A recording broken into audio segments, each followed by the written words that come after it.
Fala também do Palmeiras sobre Agustin Giai, reforço de quase 41 milhões de reais no ano passado, e agora ele é reserva do zagueiro.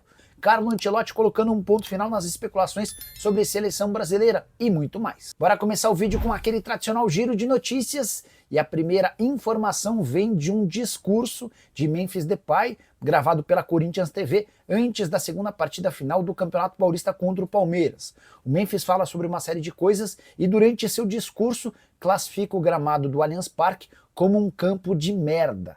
Bora falar agora sobre Carlo Ancelotti, o técnico italiano do Real Madrid, decidiu colocar um ponto final em relação às especulações de que pode ser técnico da seleção brasileira. Ele foi perguntado sobre o tema e disse, abre aspas, eu já respondi sobre a procura do Brasil, não serei eu que pedirei para deixar o Real Madrid. O que o Carlito Ancelotti está deixando bem claro? Que só sai do Real se for demitido. O problema para a seleção brasileira é que o contrato do treinador italiano só se encerra em 30 de junho de 2026. Pouquinho antes da Copa começar. Dessa maneira, fica muito difícil imaginar que o Ancelotti pode ser técnico da seleção, especialmente porque o Real Madrid não parece fazer questão de demitir o treinador italiano. Vale a lembrança de que o Real é segundo colocado do Campeonato Espanhol com reais chances de título. O Real está nas quartas de final da Champions, na final da Copa do Rei e ainda disputa o Super Mundial de Clubes, vaga que ele conseguiu graças ao título da última Champions League na Europa. Só para completar, dentro da CBF existia a expectativa de que uma investigação com direito a julgamento contra o Carlito Ancelotti, lá na Espanha, por conta da não declaração no imposto de renda de 1 milhão de euros que ele recebeu, que tudo isso poderia obrigar o Ancelotti a deixar o mais rápido possível a Espanha. Mas não é essa a realidade. O Ancelotti admitiu em um tribunal que acabou não declarando isso como por um equívoco e houve um acordo entre as partes. Não vai haver necessidade, obviamente, de uma prisão, embora o Ancelotti tenha sido condenado a uma multa milionária. Hora de falar sobre o Palmeiras. Jogo contra o Sporting Cristal terminou na quinta, mas segue repercutindo nas redes sociais, especialmente da repórter Janice de Castro, que já trabalhou comigo em outros lugares. Hoje ela é repórter do Paramount Plus e foi a responsável pela cobertura no estádio da vitória do Palmeiras contra o Sporting Cristal por 3-2. Acontece que depois da partida a Janice fez duas perguntas duras, uma para o Richard Rios, outra para o Estevão. Para o Richard, ela perguntou se ele não estava incomodado na condição. Ela nem perguntou, ela afirmou que o Richard Rios havia perdido a posição. E o Richard ficou bastante incomodado, afirmando que não há titulares nem reservas. Já em relação ao Estevão, antes de fazer a pergunta, a Janice havia colocado que ele não marcava gols em clássicos. A repercussão entre torcedores do Palmeiras foi gigante, tanto que as redes sociais da Janice foram invadidas por torcedores alviverdes. Até fui checar em uma dessas redes, a média de comentários nas postagens dela não ultrapassa 100 comentários por post. A última, com a foto dela lá no estádio em Lima, no Peru, já tem quase 1.700 comentários.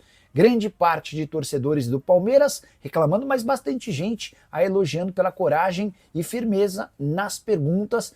A questão que eu deixo para você, a Janice mandou bem ou acabou passando do ponto? Use o espaço para comentário e registre a sua opinião, beleza? Preciso falar sobre a CBF, que passará a receber da Nike, sua fornecedora de material esportivo, 584 milhões de reais por ano a partir de 2027. O contrato atual garante à entidade 205 milhões de reais por temporada. Por falar na CBF, Edinaldo Rodrigues, talvez muito preocupado com todo o barulho de uma reportagem feita pela revista Piauí, decidiu inovar e lançou uma ideia discutível. Ele enviou um protocolo, um ofício para todos os clubes, informando que jogadores que subirem na bola, como fez o Memphis Depay no jogo contra o Palmeiras, vão ser alvo de uma punição com cartão amarelo, além de uma falta com tiro livre indireto contra o time deles. Hora de falar sobre o reforço de quase 41 milhões de reais no Palmeiras, que já era a terceira opção para a lateral direita e que agora tem sido preterido até para zagueiros. Eu me refiro a Agustin Giai, que foi comprado do São Lourenço no ano passado por 7 milhões e meio de dólares, operação de 40 milhões e 700 mil reais por 75% dos direitos econômicos. Ele vivia a grande fase, jogador de Sul-Americano e Mundial Sub-20 com a camisa da seleção argentina, um dos destaques do seu time lá na Argentina. Mas com a camisa do Palmeiras a coisa não avançou. Nessa temporada ele era reserva do Marcos Rocha e do Mike. E nessa quinta-feira, quando o Palmeiras estreou na Libertadores da América, o Marcos Rocha não podia jogar, o Mike ficou no banco e o Giai não foi opção na lateral. Quem ganhou a condição de titular para atuar provisoriamente na lateral direita foi o zagueiro Bruno Fux. O Fux, em alguns momentos, também se comportou como zagueiro, mas fazia a saída de bola pelo lado direito. O Agustin Giai ainda entra nos minutos finais da partida, mas segue de maneira bem discreta. Temporada atual de apenas 6 partidas, nenhum gol e nenhuma assistência. Essa é uma coisa importante a ser dita também. Ele já havia participado de 12 jogos no ano passado, ou seja, são 18 desde que foi contratado, e o cara não tem nenhum gol e nenhuma assistência. Pouquíssima utilidade para alguém que custou tão caro. Mais um dos vários reforços contratados por Abel Ferreira e Anderson Barros que não conseguiram vingar com a camisa alviverde. A pergunta que eu deixo para você é: você ainda tem esperança de que o Giai possa virar uma peça importante no Verdão ou pensaria em negociá-lo? Já usa o espaço para comentário e registra a sua opinião. Combinado? Olha, pessoal do céu, sofrer com o Sporting Cristal, tomando 2 gols primitivos. Os caras acertaram, deram sorte e tal. Gente, não pode deixar os caras chutarem como se estivessem no quintal de casa para dentro do gol. Eu peguei a estatística aqui agora da transmissão de 11, 12 tentativas de chute de finalização dos caras, 8 de fora da área. É um absurdo. Isso não pode acontecer. Palmeiras ganhou 3-2, temos muita coisa para falar. Foi aos trancos e barrancos. Legal, soma 3 pontos. Libertadores é assim mesmo também. A gente tem que contar sempre com 3 pontos. É uma competição em que você mais ganha do que joga, mas você não pode dar tanto mole, ainda mais com um time como esse, em que era quase que uma obrigação do Palmeiras, e obviamente fez a obrigação de você vencer fora de casa sem sustos. É um grupo que eu falei para vocês, é um grupo muito fácil, muito frágil, que é o Palmeiras quem pode se complicar nesse grupo, sozinho, como quase entregou 2 pontos de bandeja para esse time do Sporting Cristal, que é um time medíocre para baixo, porque o medíocre, quando eu falo, e a gente tem que sempre colocar na boa avaliação da língua portuguesa, medíocre é mediano. Dá para falar então que é abaixo do medíocre esse time do Sporting Cristal. Não tem nada. A equipe não tem nada. Viveu de um buraco no meio-campo no Palmeiras, em especial no segundo tempo, com as mexidas do Abel, que fez com que os caras começassem a se empolgar de chutarem fora da área. E nós permitimos isso. Não pode acontecer isso. Não pode, em hipótese alguma, acontecer o Palmeiras de sofrer até o último segundo do jogo e com a estrela do pé do Luigi. Que eu não sei por que raios o Luigi tem que ser banco desse Facundo Torres, que é um jogador fraquíssimo. Fraquíssimo. Tentei enxergar, sabe, fazer uma valorização do cara, vamos ter calma, começo de campeonato, paulista, etc, para ver o que acontece. Não acontece. Não acontece. Esse cara terminar de novo um jogo do Palmeiras em campo, sem ser substituído, é um tapa na cara de todo mundo que quer ver o Palmeiras melhorar. Olha a estrela que tem o menino. Toda vez que o Luigi entra, acontece alguma coisa boa pro Palmeiras. Ou ele dá um passe para gol, ou ele faz um gol, qualquer coisa. E esse Luigi enxerga alguma coisa, mesmo não sendo um grande talento nato, ele não é tratado como o Estevão, etc e tal, mas esse menino, sempre que entra em campo, dá sorte. E tem horas que a sorte tem que caminhar um pouquinho. Mas não é só sorte, ele é bom de bola. Ele é trabalhador. Ainda mais por tudo que ele passou esse ano. O menino tá com fome de querer jogar. Dá a chance pra ele logo de cara. Chega desse Facundo Torres. O cara é uma manhaca em campo, como o Felipe Anderson é uma manhaca. Gente, sofrer com o Sporting Cristal, olha, vou contar uma coisa pra vocês. E tem que colocar o segundo tempo na conta do Abel. Porque o Palmeiras teve chance de fazer 2, 3, com a formação que começou o jogo, que já não era lá a formação que a gente olhava em campo e se sentia muito empolgado. Mas não estava tomando tanto susto assim. Estava indo bem. Estava segurando o resultado. Aí começa a perder 1, 2, 3 gols, pimba, toma um empate. Aí tem que sair correndo atrás do resultado. Aí acha um pênalti sem querer quando o Palmeiras já não estava bem no jogo. Faz o gol de pênalti, mas dá 2 segundos, toma o gol de empate. E aí para achar de novo no sufoco, um terceiro gol, um jogo muito parecido, olha, idêntico ao jogo Palmeiras e Mirassol na última rodada de qualificação no Campeonato Paulista, em que quase o Palmeiras ficou eliminado no Campeonato Paulista na fase de grupos. Igualzinho, 3-2, gol no fim, e curiosamente, quem foi o personagem do jogo contra o Mirassol, um garoto que todo mundo espera que ganhe mais rodagem. Naquele jogo foi o Alanzinho e agora foi o Luigi. Ou seja, de novo, 2 garotos da base salvando as besteiras feitas pelo técnico português que insiste com os mesmos caras. O Palmeiras tem um elenco, sei lá, de 20, 25 jogadores e parece que só 14 podem jogar. Sabe? Isso aí irrita, cara. Irrita.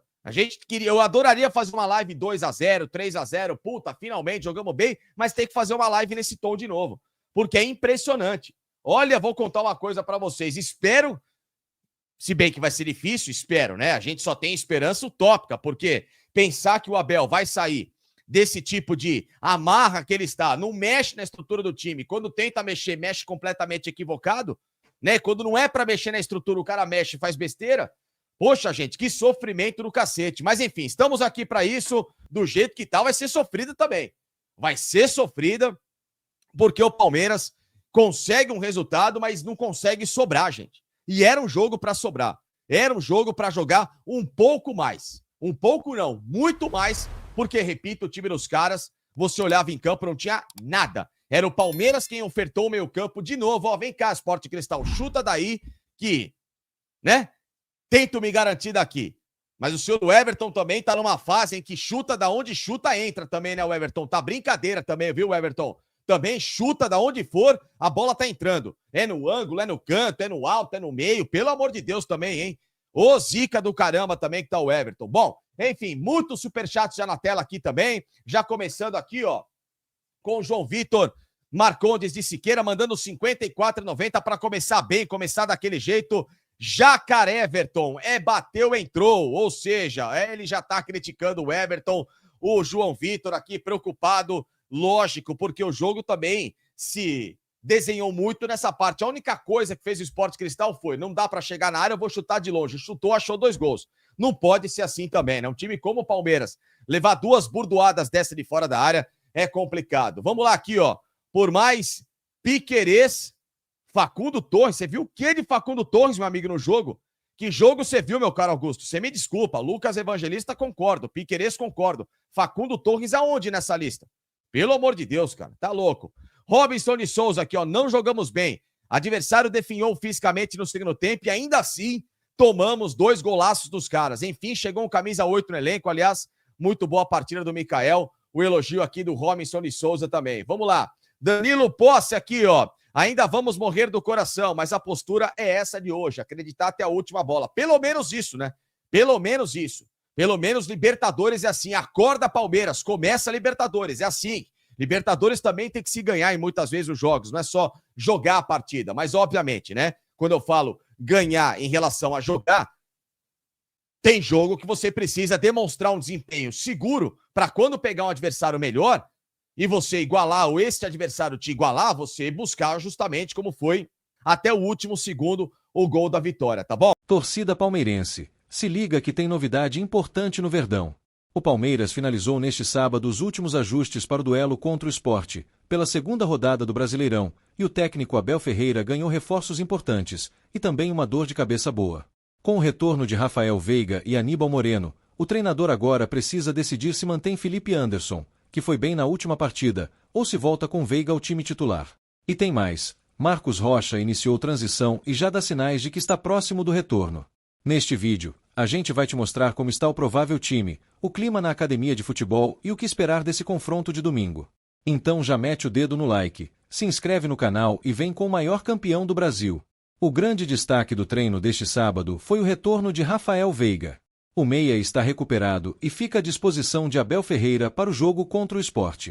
Com isso, surge a dúvida que todo torcedor palmeirense quer saber: Veiga ou Felipe Anderson? No último jogo, Felipe assumiu a função de armador e foi bem, mostrando que tem capacidade de ser mais do que uma peça de reposição. Agora, com Veiga de volta, Abel terá que decidir entre manter quem está em melhor ritmo ou apostar no talento consolidado do camisa 23. A boa notícia é que, seja qual for a escolha, o Verdão ganha em qualidade.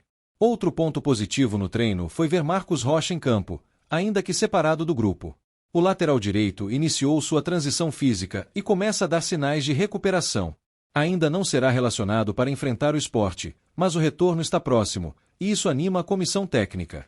Por outro lado, O departamento médico ainda está movimentado. Paulinho, Maurício, Mike e Bruno Rodrigues seguem fora e não devem pintar no time tão cedo. Ainda assim, com o elenco encorpado, Abel tem boas peças para manter o nível de competitividade e buscar os 3 pontos fora de casa.